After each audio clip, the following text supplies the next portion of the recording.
Crystal Production មេរៀនទី5ផ្នែករាងកាយមនុស្សសក់ក្បាលថ្ងាសច្រមុះពុកចង្កាធ្មេញអណ្ដាតម្រាមជើងកជើងដៃខ្នងឆ្អឹងដោះ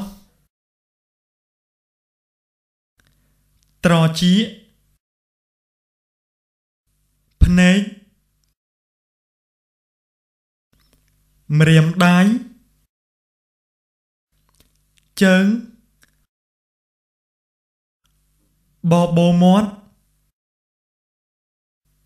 មាត់ពុកមាត់កស្មា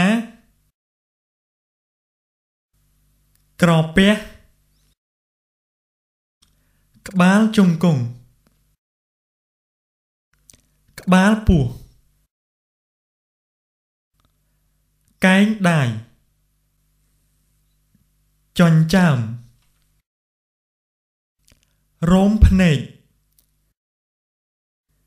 ត្របកភ្នែកប្រស្រីភ្នែកកែវភ្នែកចង្កាកដៃសន្លាក់ម្រាមដៃស្បែកសាច់ដុំក្លៀកក្រងឆ្អឹងក្រដាសត្រចៀកទួងត្រចៀករន្ធច្រមុះកែងដៃស្មងជើង